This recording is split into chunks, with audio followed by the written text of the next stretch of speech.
Hello again. I'm Steve Turner, and we are studying Hosea and some lessons from Hosea. So this is a series of lessons. The title is the original Gomer because Gomer is Hosea's wife, and Gomer is a central figure in the story. But basically, the real line that we're interested in comes from Hosea 6:6. And if you remember from our last lessons, Hosea 6:6 is God saying, I desire mercy, not sacrifice. And the reason that we're so interested in that is because Jesus has instructed us to go and learn what that means. You might say, well, he didn't instruct me, he instructed the Pharisees. But my point is, the Pharisees were the leader of the Jewish people at that time. And Matthew thought it was so important that in his gospel he records that twice. The first instance is when Jesus calls Matthew to become a disciple. He goes to his house to eat, and there at the house are tax collectors and sinners. The Pharisees are shocked that Jesus, who they consider a learned man and a rabbi, would eat with tax collectors and sinners. But he tells them, I didn't come to save, so to speak, the righteous. I came to save the lost and sinners. Go and learn what this means. At that point, he says, I desire mercy, not sacrifice. The second instance that Matthew shows us is a couple of chapters later in chapter 12 of Matthew, where again the Pharisees are rebuking Jesus and his disciples for eating grain, picking grain on the Sabbath. Again, Jesus said, if you had learned what this means, I desire mercy, not sacrifice, you wouldn't be so concerned with what we're doing today. So again, it appears to be very important that we learn what I desire mercy, not sacrifice means. Today, what I want to do is look at several different perspectives. Now, as you know, with any lesson, especially in the Bible, context is important. And we've discussed the context of Hosea, the time frame that Hosea was alive and was writing, the life of Israel and Judah at the time. And then we jump over to Matthew. We haven't talked much about what's happening in Jesus' time frame. But remember, the Romans were in control. The Romans had an empire. And the Jews were operating under the Roman government system. So what we see is we evolved, or governments have evolved, from the theocracy of Hosea to a more secular government type we have in Romans, under the Roman regime. So what I want to do today is study this with the perspective of 3 or 4 individuals.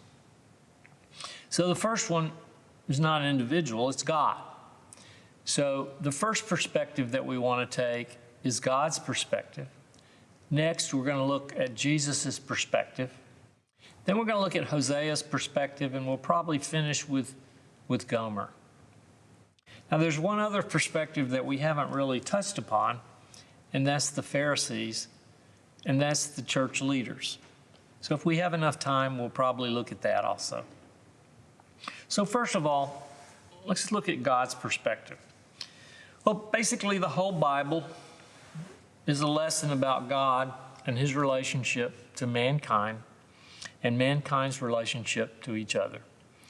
So wherever we go in the Bible, there's God there, and God is moving in mysterious ways and sometimes in very clear ways. The bottom line is we start off in Genesis with God creating the world.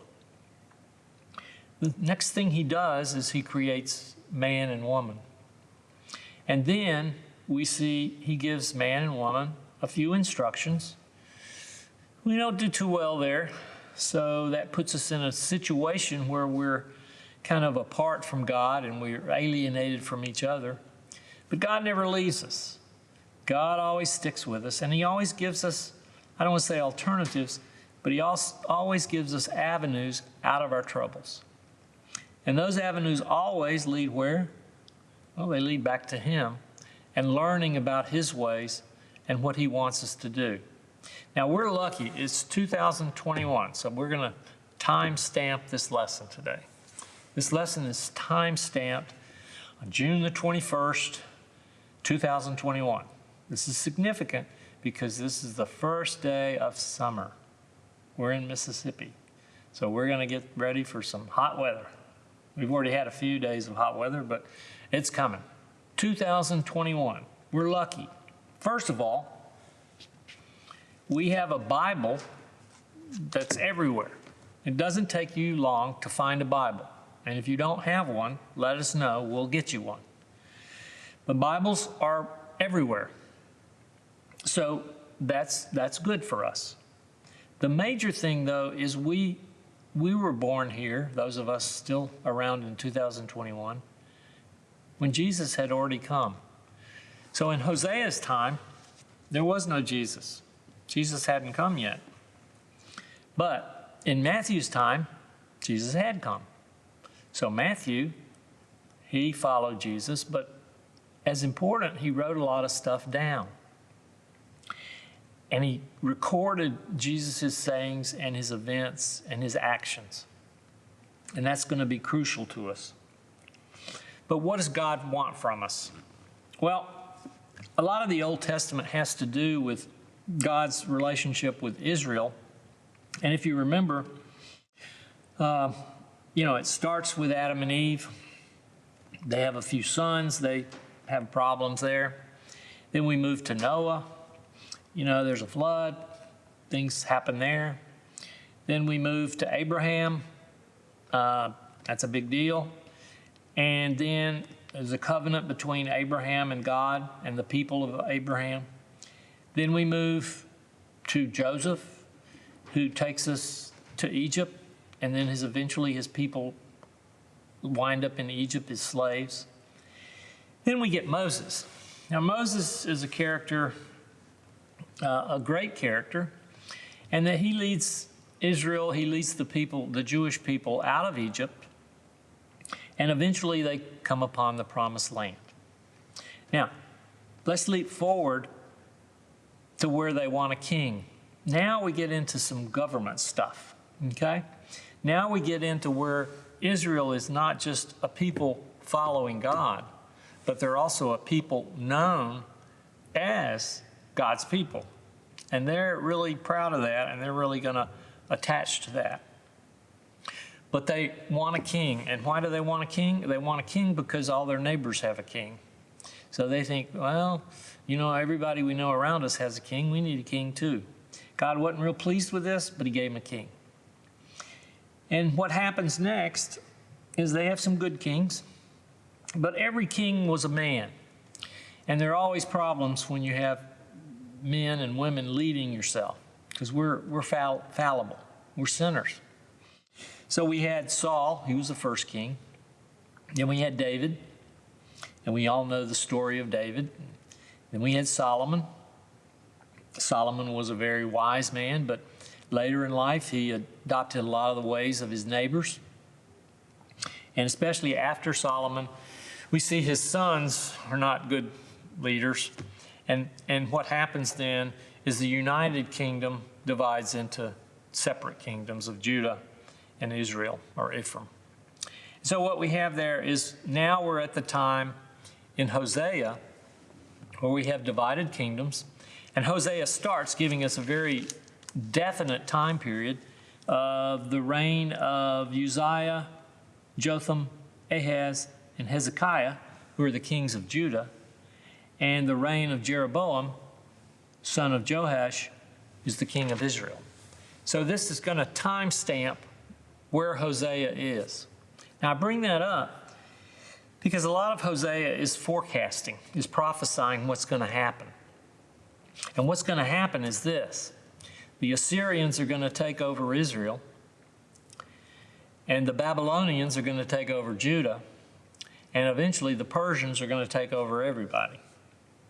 And so once you start doing that, there's always a bigger fish in the lake, so to speak. So God really, he doesn't want a nation. He wants a people, okay? Which is different than how we think. We think of us as being members of a nation, but we're really not. We're people of God. And so that's what God wants us to remember. And governments, they're there for a good purpose, but they're different than a people of God. And so where we are now is we don't have our own Christian nation. We're a people of God within a nation. And so that's where our influence lies. So what does God want from us? Well, he wants us to be merciful. He wants us to be just. He wants us to be kind. And he also wants us to have joy in this life here on earth. Now, let's move next to Jesus' perspective. Now, what do we know about Jesus? Well, we know a little bit about his birth. We know very little about his younger years, teenage years. We've got one or two stories about that. And then from his early youth to when he starts his ministry, we know very little. So there are big gaps there. But we do know a lot about when he started his ministry. We think it was around when he was 30. And really the Gospels tell that story of when he transitioned from being whatever he did before that to becoming an evangelist, to becoming Jesus, the Jesus we know, the Messiah. And so his perspective, again, is what? It's to help us. He's God on earth, and so his purpose here is to help us. And where does he go first? This is interesting. He first goes to the people of God. He goes in the synagogues and the temples. Why? Because there are people that are searching for God and want to be with God and do what God's want. But what did he find there? Well, when he went to church, so to speak, he found some good things. He found a lot of good things. But he also found some leaders that didn't like what he was talking about and didn't like him. And why didn't they like him? Well, one of the problems was he was speaking the truth. And it wasn't a new truth, it was an old truth. And the Jewish truth really was, and it comes from this verse, I desire mercy, not sacrifice. It's from being a welcoming people, a kind people, a just people. That's what God wants, and that's what Jesus wants from us. And how do we do that? We basically do that by becoming his people. So we become Jesus's people, and we try and mimic what he's done here on earth and what he says here on earth. So Jesus's perspective is not new. It's simply God's perspective, walking around, talking to us, doing things, which is a great help. The four Gospels tell us a lot about ourselves, about God, through Jesus. Now, in the remaining few minutes, I want to talk about Hosea and Gomer, because they're central to this story. Hosea is a prophet, but we know very little about him. In fact, Hosea starts off, all we know is he's the son of Beeri. Well, who's Beeri? We don't know. We know the time frame, kind of, because he says during the reigns of Uzziah, there's a span of time that Hosea was around, but it's not specific. It doesn't say from 723 to 705 BC, you move towards zero. It doesn't say that. It just says during these kings' reign. We know Jeroboam, the king of Israel, we know he reigned around 40 years. So that was a long time. But we don't know a whole lot about Hosea other than he must have been a man of God, and when God gave him instructions, he followed it. And the instructions that God gave him were not easy. So again, the first instruction we have here that God gave Hosea is go marry a promiscuous woman and have children with her. Hello? God, are you sure about this? You want me to marry a promiscuous woman? And really, in other translations, it says a prostitute. So that's the first thing we learn about Hosea. But what does he do? The next sentence says, so he married Gomer, daughter of Diblam. Okay. So it sounds like immediately or very soon thereafter, he goes and he marries Gomer. Now we've got the two central characters in Hosea, Gomer and Hosea. So what about Hosea? Well, we know one thing. He can do hard stuff, okay? And probably when he decided to marry Gomer, what do you think his friends said? Or if he had any, they might have said, what in the world are you thinking? And when he said, God told me to do this, they're like, well, that doesn't sound like God to me. But Hosea knew it was from God, and Hosea knew, he learned later why God wanted him to marry Gomer. Now let's think about Gomer for a minute. Now remember, the title of this series is The Original Gomer. So I believe this is the first Gomer we see in the Bible. And she's the daughter, let's see here, Diblam. We don't know anything about her father, and we know very little about Gomer except that she's called a prostitute many times. Now, think about Gomer for a minute. So Hosea comes to her. Let's assume, for the time's sake, let's assume that she is a prostitute. Homer comes to her and says, I've been told to marry you, so let's go. We're going to get married. Well, the first thing I would think that Gomer was thinking is, who is this guy? And what's going on here? Back then, women did not have a lot of choices. And so I can imagine that when Hosea came to Gomer and proposed, or however it worked out, it wasn't like she had a lot of choices. So she did it. She married him. She probably didn't have a lot of choices to reject him. So she married him, and pretty soon she had 3 children. We also know that she went back to prostitution. The question there is, why in the world would she do that? Well, it was something she was familiar with, and she's probably pretty good at it. And so that's maybe why she went back. We don't really know. But it sets up the last part of the first 3 chapters where Hosea is told to go back and get Gomer. And this time he has to pay for her. It appears she's in some kind of slave relationship, or some kind of relationship where he has to pay to get her released from her current prostitution profession. And he does that.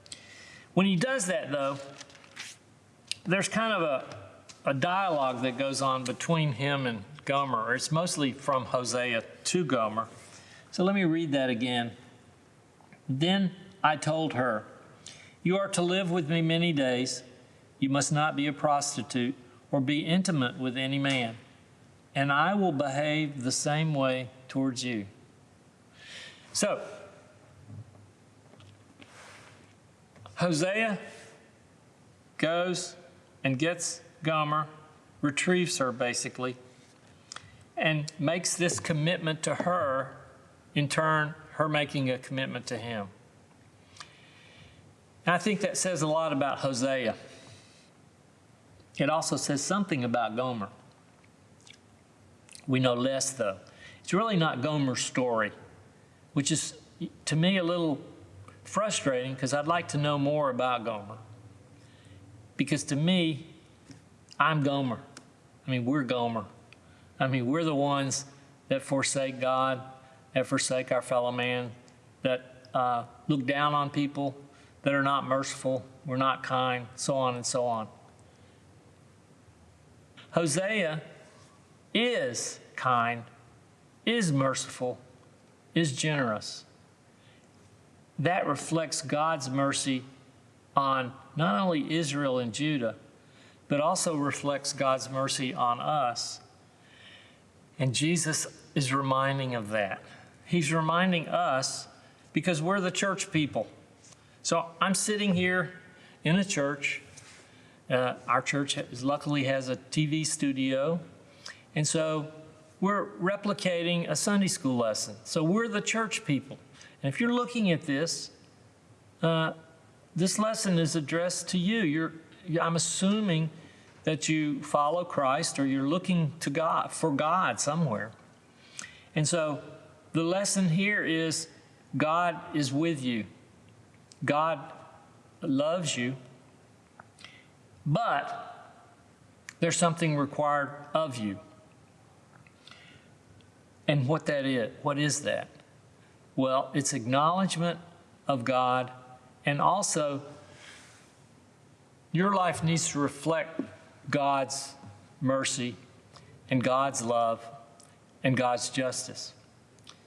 So as we close today, we've looked at the perspective of different peoples around this verse, I desire mercy, not sacrifice. The most important perspective, of course, is God and Jesus. But it's also important to consider Hosea and Gomer. We could also talk about her sons and daughter. We could also talk about the Pharisees. But we don't want to be like the Pharisees who don't learn what this means. We want to be people who learn what I desire mercy, not sacrifice is, because that's what Jesus wants us to do. Thank you again for spending this time with us, and we'll see you in the future. Bye-bye.